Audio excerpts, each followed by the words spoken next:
Hey guys, so I'll just go over the Misc's actions that I have set up here. So the setup AO, setup curvature cavity, etc. Basically this is the AO map. As you can see, just set to multiply, makes colors very muddy and ugly in general. This is the cavity map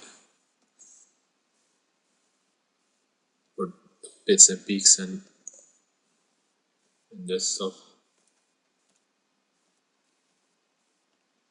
So basically what these actions do is it sets them up so that you have more control over the darker areas that the AO map has generated. So let's say this is normal.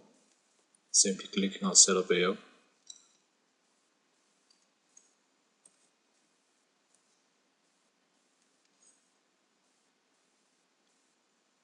And as you can see, you have more control over the darker areas. There's more color, more saturation. And you can fine tune this to whatever you like. So let's say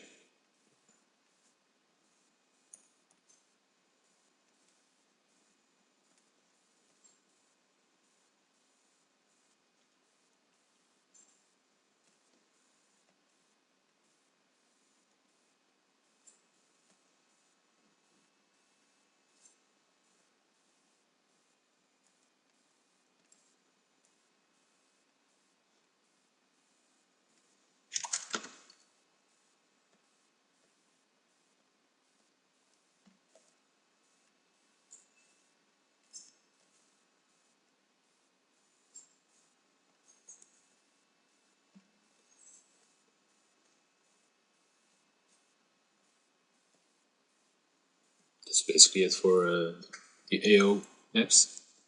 And for cavity it's the same principle, but this time it splits the cavity map in two. So one layer just for the bits and one layer just for the peaks. So again, this is just the bits.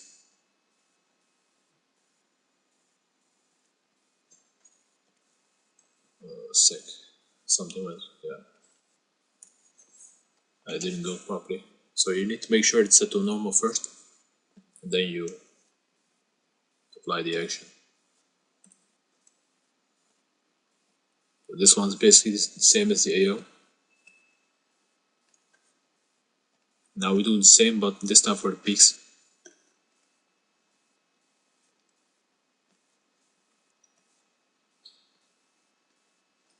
Again, what this does is allows you to have more control over the highlights and cavities. So if you want more color, you can adjust them.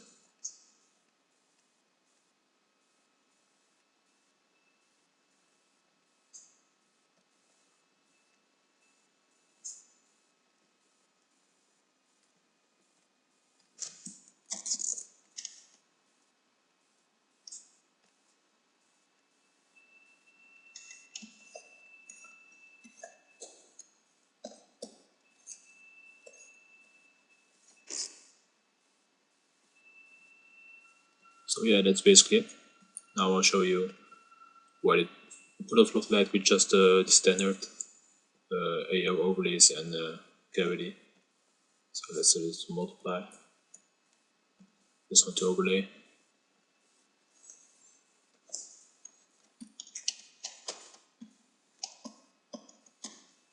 So here's the difference. Let me just group this for a sec. You can play with the ambient occlusion layer, the overlays however you want. But as you can see, it's all muddy and whatnot, so it does look really great. And this is what it looks like with the setup action.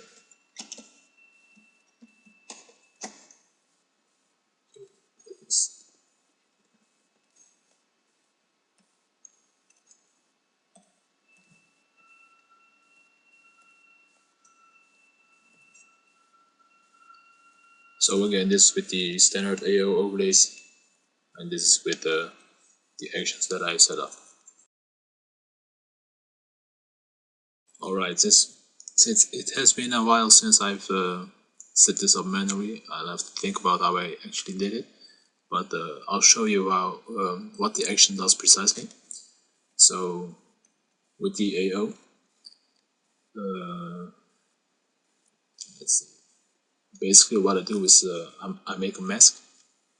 So just click like that, new layer, mask it, then invert the mask because we only want the cavities or the AOs.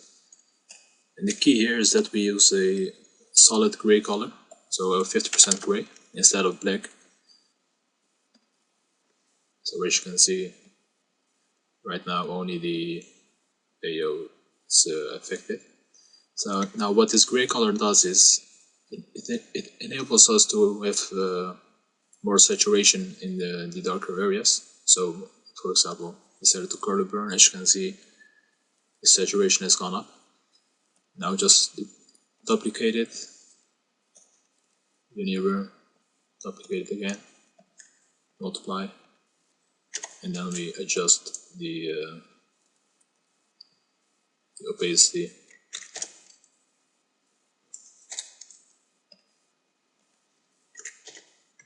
So that's basically what it does. Let's see.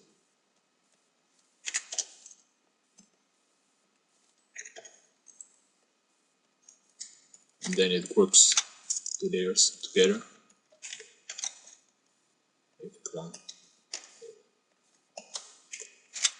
So it groups layers together. That's basically it for the AO.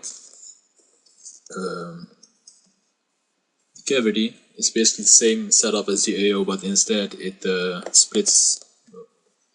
But instead it splits the map in two. So like this. Let's duplicate this first. Levels 128. So we only have the cavity and not the highlights. And then we again we make a mask, new layer, mask, invert the mask. So as you can see, I forgot 50% gray. So as you can see, it only has the cavities. So it's the same setup. Linear burn, 6%. Duplicate, color burn, 30%. Duplicate, multiply, 10%. There you have it. This is it for the cavity. So as I said, it's basically the same as the AO setup. So like you can see, it has more color in it, more saturation. It's more brownish instead of a muddy gray color. Set up with the AO, this is what it looks like.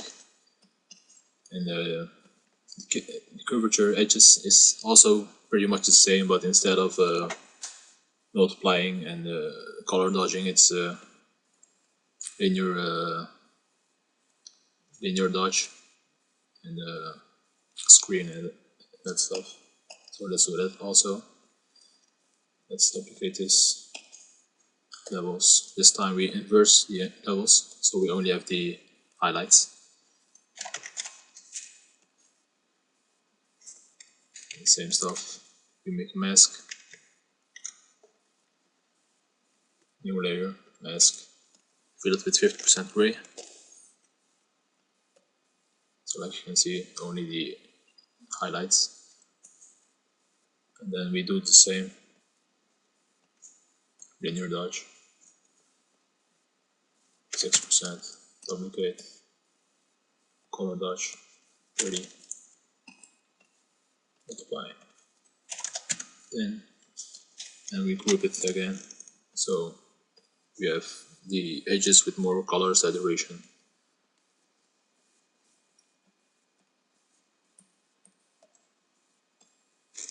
Cavities, and finally the AO, and this is what it looks like altogether.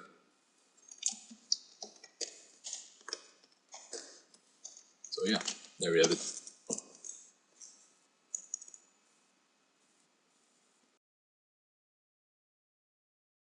When it comes to the FPAA, or fake Photoshop anti-aliasing, as you can see, it's all There are jaggies all over the place. It does work really well. So how FPA works is you need to make sure that the background is a solid color. So like this, the white is a solid color. Basically, when you hit it, it will alias it.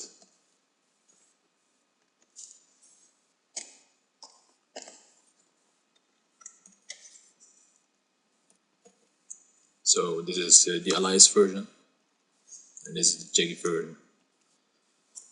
Also, because it makes a mask, you can